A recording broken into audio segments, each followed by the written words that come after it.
indudablemente Bolivia está centrada en algunos productos tradicionales para temas de generación de productos internos brutos, principalmente la parte de hidrocarburos. Si revisan el desagregado de lo que representa el PIB, más o menos entre un 70-80% es producción tradicional, que es hidrocarburos y minería. Pero obviamente la proporción del PIB depende mucho de los precios de estos commodities en el mercado internacional. Entonces, como ha habido una disminución por parte de los precios, al multiplicar precio por cantidad, ustedes tienen el volumen total de esta producción de bienes y servicios, y en los últimos años la generación del PIB ha sido menor, o sea, es decir, ha ido creciendo, pero ha ido creciendo a una menor tasa. Entonces, esto afecta a la economía desde el punto de vista de la inversión pública que pueda hacer el Estado, pero también desde el punto de vista de la actividad privada, porque mucha de la dinámica actual que existe en el país está relacionada también con la parte del Estado. Entonces, si hablamos un poquito ya respecto a lo que ha venido pasando en estos 2 últimos años, pre y post pandemia, de hecho la producción del Producto Interno Bruto ha ido decreciendo. Entonces, si ustedes analizan los datos del Instituto Nacional de Estadística, van a ver que hay una tendencia decreciente, de hecho en los últimos años, pero la pregunta es, ¿esa tendencia decreciente a qué se debe principalmente?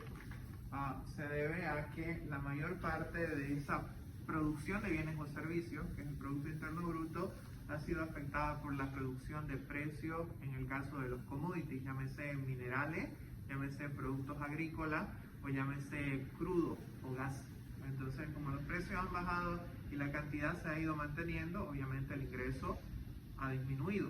Entonces, eso ha afectado a que por una parte la inversión pública se vea comprometida, y esto también ha arrastrado a la inversión privada y a la dinámica de la industria privada. Si ustedes ven esta data, la economía generalmente es cíclica, se mueve en ondas, como pueden ver, y esos ciclos o esos movimientos de ondas son de mediano y largo plazo. No estamos hablando de 1 o 2 años, estamos hablando de 5 a 6 años.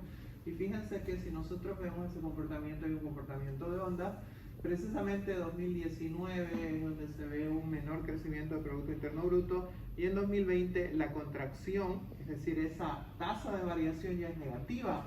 En realidad aquí estaríamos por acá, más o menos, ¿ya? Entonces ese shock se debió obviamente al tema del COVID, el cual vamos a discutir enseguida, pero si hablamos de ese negativo, por lo menos por los datos propuestos por la CEPAL, se asume que la recuperación en el caso de Bolivia para el Producto Interno Bruto va a ser de un 5.1% en el 2021, y para el 2022 va a tener un menor crecimiento que está más o menos alrededor del 3.1%.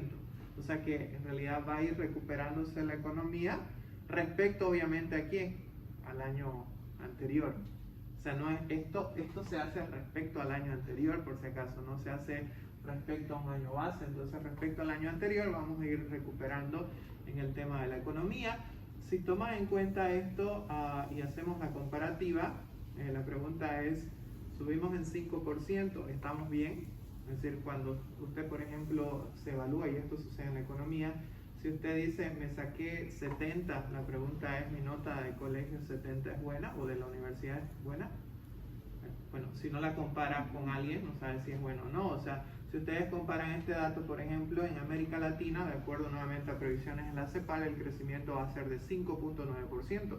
Por lo tanto, Bolivia está por debajo de ese crecimiento. Entonces, no es que, o sea, el crecimiento es bueno, pero no es tan bueno si lo compara con el promedio de toda la región. Ahora, para el año 2022 sí vamos a estar un poco por encima del promedio, pero igual el crecimiento va a ser menor. Es decir, para el año 2022, como les dije, estamos más o menos alrededor de un 3% de crecimiento. Ahora, ¿a qué se debe básicamente este incremento o este crecimiento? ¿O a qué se debe debió esta contracción que no se ve aquí por si acaso? Porque el INE nos reporta datos desde el año 2019, no hay datos oficiales. Lo que les estoy dando son datos o aproximaciones de la CEPAL, básicamente. Lo mismo el Banco Mundial maneja sus previsiones, lo mismo el Fondo Monetario Internacional también maneja sus previsiones, pero la CEPAL como tal creo que es una organización mucho más representativa del hemisferio sur, por lo tanto son datos totalmente válidos. Entonces, una de las principales razones, obviamente, para la contracción de este Producto Interno Bruto se debió a la reducción de la actividad económica total que tuvimos a partir de la gestión, a partir de marzo hasta, póngale, junio, julio del año pasado. Entonces, con una reducción de la actividad privada y aparte de eso, con una reducción de los precios de los commodities por parte de la menor demanda de China, ya eso hizo de que los niveles de exportaciones y en consecuencia, como les decía, la mayor composición de Producto Interno Bruto de Bolivia es commodities.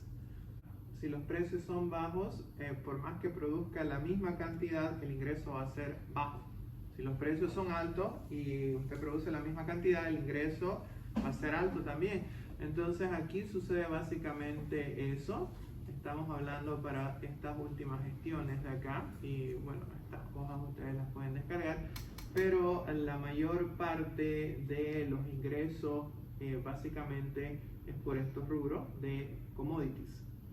Entonces, como los precios estaban tan bajos, ya el tema fue de que al estar los precios tan bajos y al contraerse el propio consumo interno, eso afectó directamente sobre esa producción de bienes y servicios, haciendo de que tengamos ese valor negativo, que por si acaso el INE no demuestra, pero las estimaciones de la CEPAL o las estimaciones del Banco Mundial muestran que los países en América Latina tuvieron una contracción en su Producto Interno Bruto.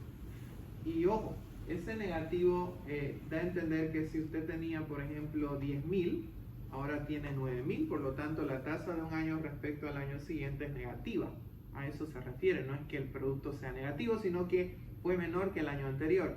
Entonces, en el año 2001 vamos a estar por encima del año 2020, pero va a ser menor todavía al año 2019. Entonces, la recuperación es gradualmente lenta.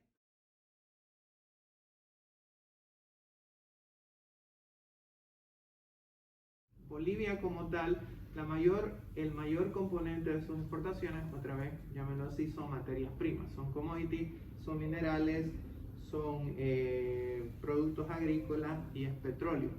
El resto son productos no tradicionales, y llámese exportaciones no tradicionales, por ejemplo, a textiles, a bebidas, a alimentos diversos, pero si ustedes sacan la relación es mínimo cuando lo compara con el enorme volumen de exportación. Entonces, eso también afectó porque los volúmenes de exportaciones fueron menores, porque al haber restricciones para movilidad, hubo también restricciones para movilidad de bienes y servicios. Entonces, la parte de exportaciones también se vio afectada, al igual que la parte de importaciones.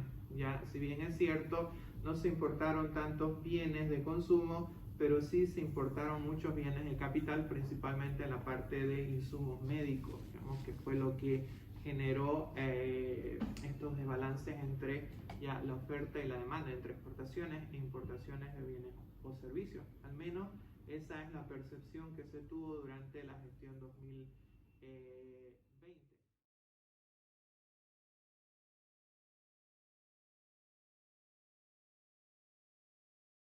Ahora, si hablamos un poquito para el 2021, bueno, en el caso del 2021, como pueden ver, la economía se está reactivando gradualmente, pero todavía hay muchas brechas o han quedado muchas desigualdades, principalmente desde el punto de vista de la cuestión de empleo. Si ustedes revisan la estadística, y este es un dato interesante, que también les puede servir, si revisan la estadística y revisan las tasas de empleo, las tasas de ocupación, en Bolivia más o menos, esto lo pueden buscar acá, en Bolivia más o menos la tasa de desempleo está alrededor del 5 o 6% de desempleo. En Bélgica la tasa de desempleo está alrededor del 5 o 6% también. Entonces me da la impresión de que en Bélgica hay la misma cantidad de desempleados que en Bolivia, pero el tema es que en Bolivia el 80% de ese desempleo está enmascarado en el empleo informal. Casi el 80% de las personas en edad de trabajar entre 18 y 64 años, 64 años, perdón, están empleados de manera informal, casi el 80%. Entonces, cuando usted ve los temas y esto se acentuó mucho más ya con la pandemia, es decir, antes era el 70%, pero en estos últimos 2 años, ya de 70 saltamos casi al 80% de empleo informal, el cual está administrado por las doñitas que les vende empanadas en la calle, o la que vende salchipapas o hamburguesas. Entonces, esa es otra de las consecuencias que tuvo la pandemia, el hecho de haber incrementado la informalidad laboral y en consecuencia hacer que los mercados laborales sean mucho más informales, y lo cual hace mucho más compleja la economía a largo plazo desde un punto de vista de pensiones, es decir, de jubilaciones, pero creo que eso no es objeto de discusión, que es súper amplio.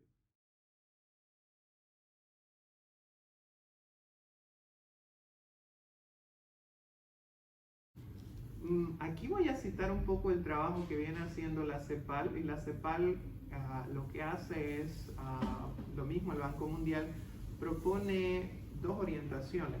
Una orientación asociada a mejorar las políticas fiscales. Las políticas fiscales son básicamente temas impositivos, si quieren verlo así. Entonces, para mejorar esos niveles de Producto Interno Bruto, es decir, hacerlo crecer más, lo que propone la CEPAL es básicamente, por un lado, reducir las tasas impositivas y estimular la inversión. Es decir, si usted, por ejemplo, antes le cobraba a la empresa que iba a abrir 10% de impuestos, no le cobre por 2 o 3 años, deje que invierta y después recién cuando comienza a generar utilidad ya comienza a cobrarle impuestos. Entonces, por un lado están las políticas fiscales, tienen que ser básicamente de contracción, es decir, tienen que reducirse el tema impositivo, lo cual incremente la base de aplicación a quienes cobran el impuesto. Y por otro lado están las políticas monetarias, es decir, las políticas relacionadas a las transferencias o a las finanzas del Estado. Cuando hablamos de políticas monetarias nos referimos a temas, por ejemplo, de inversión. La parte de inversión pública para crear infraestructura que permita apalancar el aparato privado es fundamental. Entonces, llámese construcción de carreteras, llámese infraestructura para la producción de bienes y servicios, infraestructura que integre el campo, la ciudad con las cadenas productivas. Todas esas políticas, tanto monetarias como fiscales, son importantes, además de mantener una buena estabilidad cambiaria de tipos de cambio, al igual que mantener una buena estabilidad financiera. Es decir, la industria financiera es importante como, si ustedes quieren, un administrador del dinero, no solamente de la parte privada, sino también de parte de la gestión pública. Entonces, esas 2 orientaciones son importantes, tanto la política monetaria como la política fiscal.